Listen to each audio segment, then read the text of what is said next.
Hey guys, this is Infinite Flash here. Today I'm going to be talking about a game that was played yesterday in the Sinquefield Cup, played by one of the world, top players in the world champion Magnus Carlsen playing black and Maxime Vachier Lagrave playing white here. Without further ado, no introductions are necessary. Further introductions are necessary. Let's just start with the game. The game started at e4, and I think Lagrave is playing e4 often these days, and Carlsen is always playing e5 and held his won the world title against Anand with that move, holding Anand to basically nothing. And we soon reach knight f3 and knight c6. This is pretty standard. And White always plays bishop e5 to Louis Lopez in the Italian with bishop c4. But also in this position, White can also play the game continuation with the Scotch opening with d4, opening up the center for the knight here. And after the normal moves in the center, takes, and now Black has these three options with bishop c5, bishop e4, and knight f6, kind of forcing the center in their own ways. I won't really cover them, but I'll talk about the game really pretty in-depthly here, with bishop c5 attacking the knight. And one usual option that White always plays is bishop e3, supporting the knight here and kind of leaving this tension in the center. Lagrave just played knight b3, kind of attacking the bishop, forcing the bishop to decide where it wants to go, and he chose b6 to go here. And this is very, very similar to a Caro pawn defense with an early classical variation with takes, and the bishop comes out to f5 if you're interested in some kind of comparison.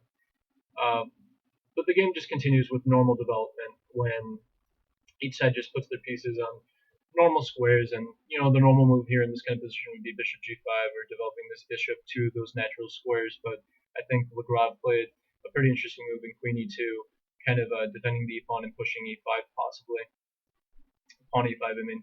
And I guess this is all opening theory to them, and they've already got it all prepared. So Carlsen played a5, threatening a4, and this is a pretty substantial threat. So White's got to be pretty quick here, and he played e5, threatening the knight here. And if the knight retreats back to g8, which is the only square it could go without being captured by the queen or the knight here, if knight g8, this looks abysmal, and I think White is doing quite all right. After I think maybe bishop f4 or possibly probably some other move. I don't know, but if Black plays let's say I think maybe knight d5 maybe. But maybe threatening knight takes b6 and possibly getting the knight back in the center without worrying about knight d4. Maybe that's it, and knight d7 is met by knight bishop g5 here, so that's not really comfortable for Black. Anyways, that's a bit of a digression. After e5, Black already had this prepared in his opening preparation, Carlsen that is, and he decided to castle and sacrifice a piece, relying on the open e file after e takes f6, which is played in the game, to compensate for the missing piece right now. Also, after a4, this knight is lacking a square, and this is kind of a tactical justification for the entire sacrifice. The idea is that if White retreats with the knight here, there's no good way to meet rook e8, and if you don't play knight e4, you're dropping the queen. So after knight e4, I think d5 comes in. Relying on this pin, White will drop the piece back, and Black is doing excellently in that position. So after a4, White's going to play extremely actively. So Lagrave played knight d5, centralizing the knight in the center, allowing just Black to take here.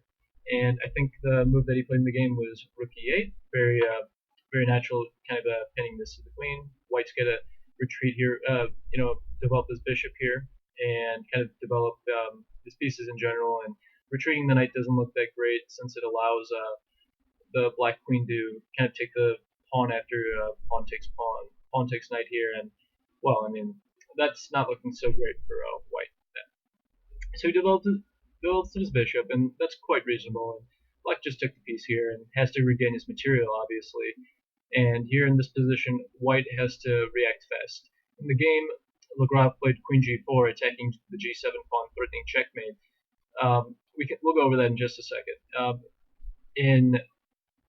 As one sideline, we can also look at queen c4 actually. And at first, it's not really clear what it's doing, but it's mainly just to get the queen out of the king's position and try to develop the bishop. That's also one idea like queen g4 did, but the problem with queen c4 is actually that I think it's just meant by the simple bishop takes e3 when white actually can't really take here because the strong move d5 is coming with d4 winning a piece here. So that's not really acceptable, and black can also just take with the pawn with on f6 in this kind of position, and obviously black is doing quite alright. And if white is forced to play this, then a strong move like rook a5, threatening to take the knight followed by rook takes e3 is quite dangerous. If white continues developing with bishop e2, playing to meet the strong move rook e5, it's not so common that you see two rooks on the fifth rank. And white's idea is that you can play bishop f3. The problem with this position is I think just d6, and black has quite a very nice position with bishop f5, in the center, and these rooks are very, very annoying when black can consider of capturing on c2 or a2.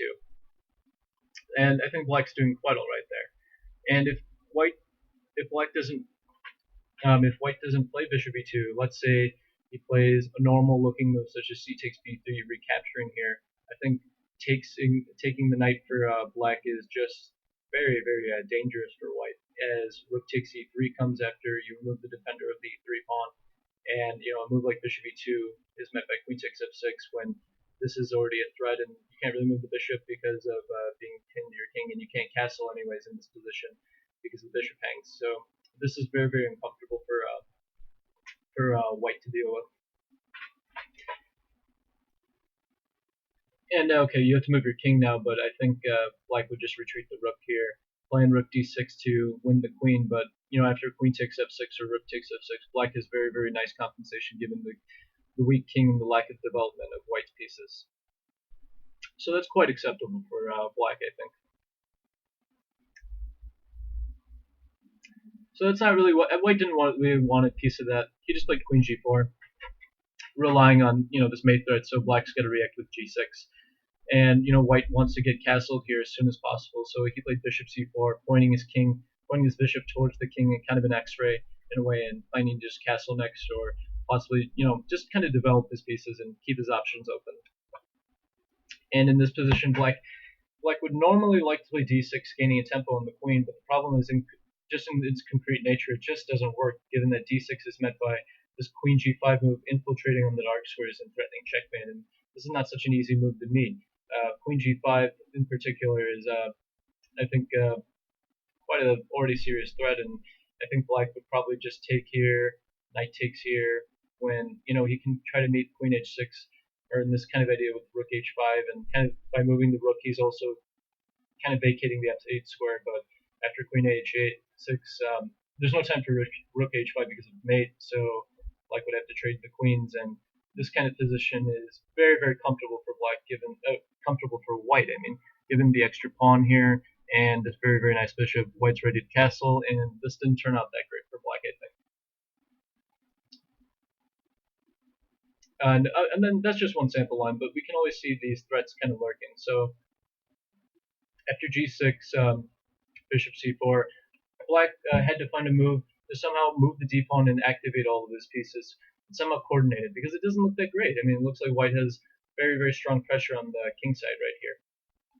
So in the game, Carlsen found one of the most incredible moves I've ever seen.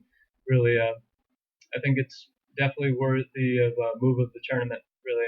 And he played the amazing looking knight b4 move, sacrificing a piece temporarily, but it just completely, let's say, destroys the position, and white is kind of locked into a forcing sequence. And there's not another move other than knight takes b4. Perhaps castling is another move, but let's see if I can find it. I have the PGN stored here. Castles is probably just met by d6, and some very, very unusual tactical lines are being played here with, let's say, queen h4, knight takes d5, bishop takes d5, and now pawn takes pawn leads to quite interesting play. A move like bishop g5 trying to play queen h6 is met by h5, and this leads to pretty interesting play.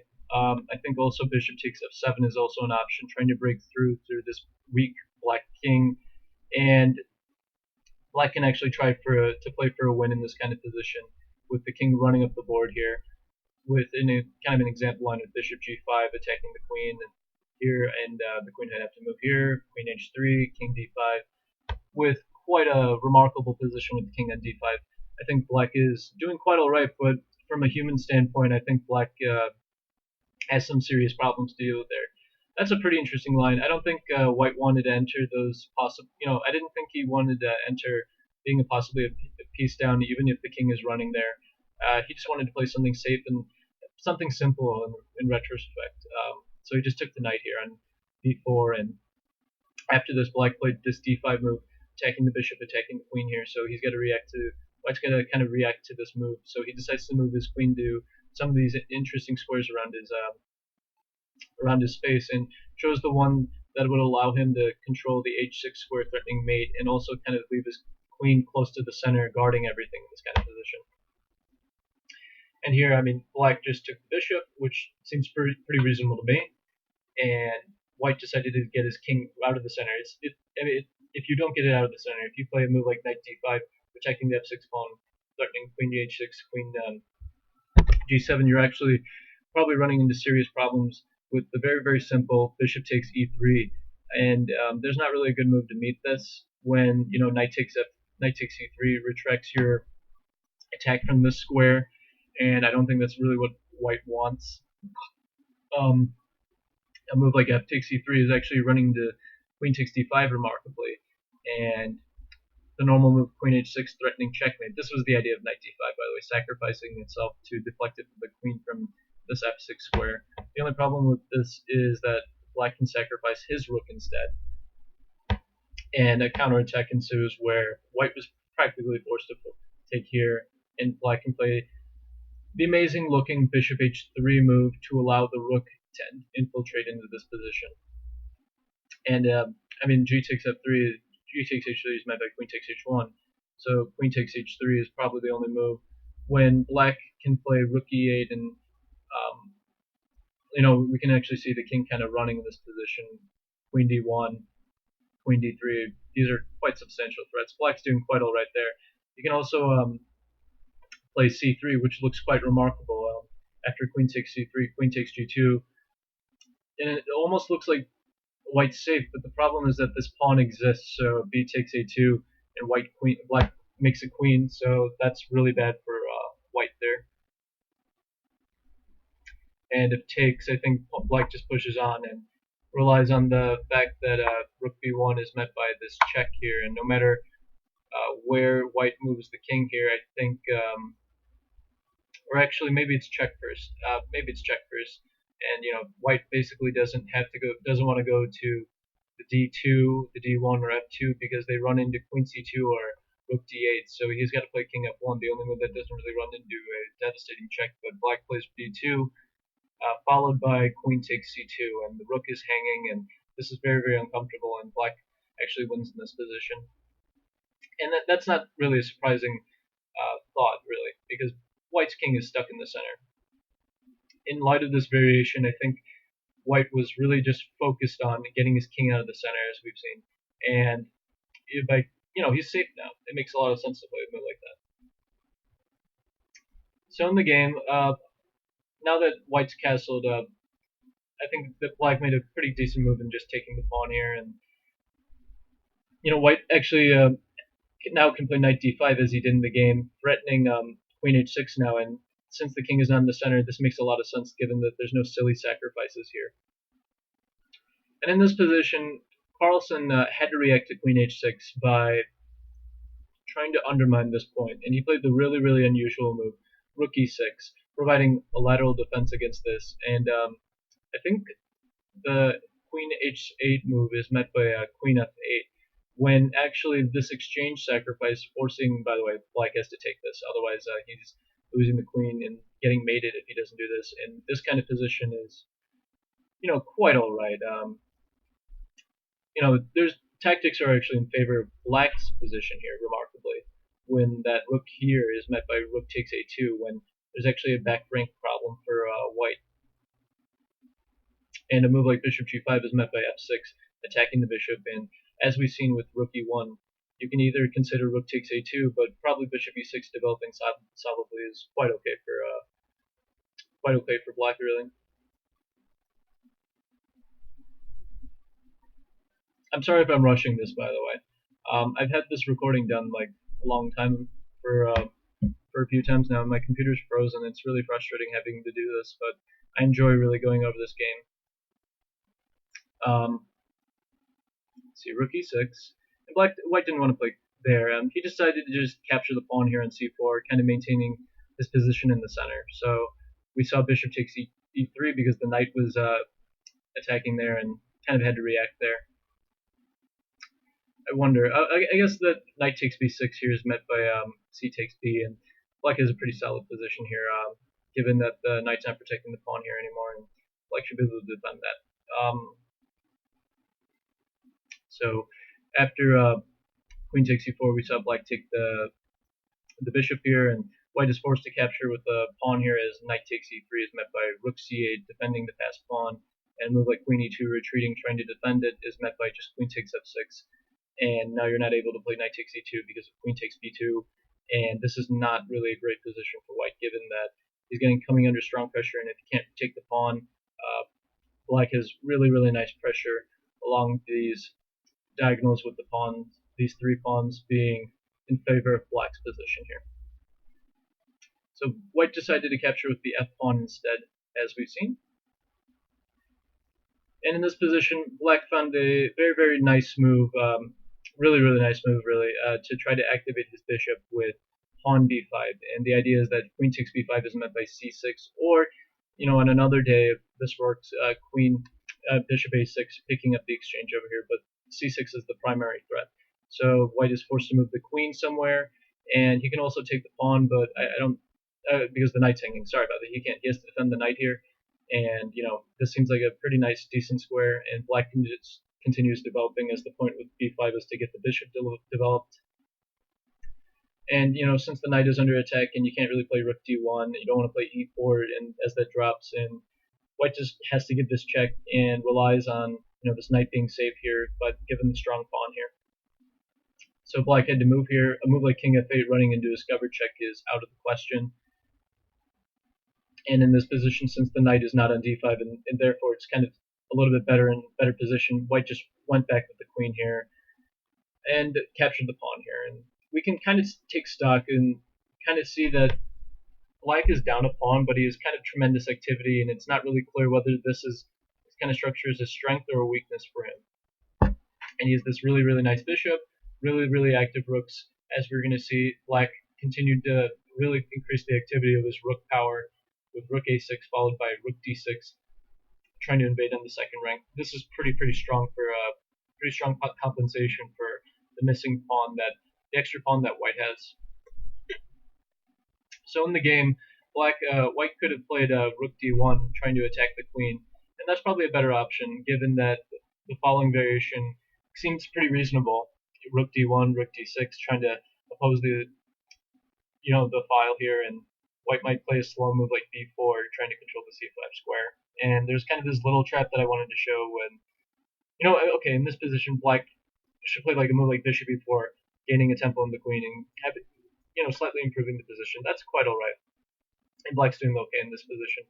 But, there's always this small trap with rook e3 threatening, winning a pawn, actually. Winning the pawn back, but black is not home free, as white can take here, and you can't capture with the queen because of, rook d1 followed by rook d8 checkmate, and black doesn't really have the best back row ever, given this king is kind of surrounded by pieces.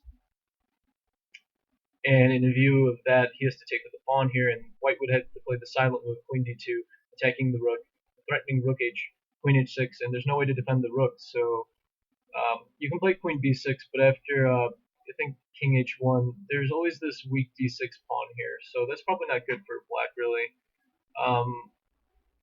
Yeah, I think that's pretty much why. Maybe knight d5 also, trying to uncork this queen h6 idea, is perhaps just as good, too. But anyways, black would likely have to play rook e6, trying to take here and trying to undermine the knight here, but after queen h6, rook takes f6, rook takes f6, queen e7, queen f4, black's pawns are really weak, and this is not a good position at all for him. But, after bishop e4, black's doing okay. So, going back, Lagrave could have played rook d1, but he chose to play much more solidly and just try to gain activity with his rook and queen along this file. And in this position, um, Carlsen just took the pawn and tried to undermine the knight here. And I think the game pretty much they were both in time trouble, so they were trying to get to a more simplified position where they wouldn't blunder so easily. And in this position, White took the c7 pawn and tries to simplify the position, and Carlsen makes a slight mistake that probably would have been leading to a slight advantage for Black, but who on earth would see the following move? Um, the move he played looks perfectly reasonable. Queen d2, attacking, with checkmate, and the pawn is hanging here, kind of keeping an eye on this rook if this queen somehow ever moves, so it's kind of tied to this rook. This looks like the perfectly normal move, right?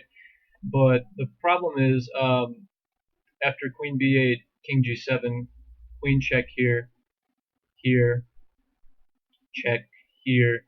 This is how the game turned out, actually. And we got this rook sacrifice, bringing up the king here, leading to a perpetual check here. Quite a beautiful one, where White got what he wanted, and there's nothing else to do other than just to agree to a draw. King h4 is led by queen h3 checkmate, by the way. And as we see with this f5 move, Black had a better move, by the way, than this queen d2 move. But who on earth would see that the best move would be queen d3? And if White plays the same exact line, the problem is that I think the following move would definitely give. Just let me see if I can remember all the lines. Check, check here, here, check here, check. F5 would be defended by the queen, so that's kind of a deep line that I didn't see. That Carlsen didn't see. I'm sorry, and Black actually wins in this position. Probably instead of queen b8, Black would White would retreat the queen here, trying to defend against all these threats, keeping the rook and the pawn protected. And I think Black would happily accept this trade, play rook d6, and activate his rook, trying to prevent this knight from escaping. And since this knight's kind of trapped, you can kind of think about this king marching over here and trying to capture it. And after rook c7, activating the rook, bishop e4, placing in a really nice diagonal. Black has really, really nice activity, and he shouldn't be worse in this position. In fact, he should be probably playing for a better position. Overall, a fantastic game, though. I mean, you can't. It's hard to see all this stuff with this perpetual leading to a draw. I mean, that's just understandable, and I think it's just a fantastic game that that was played.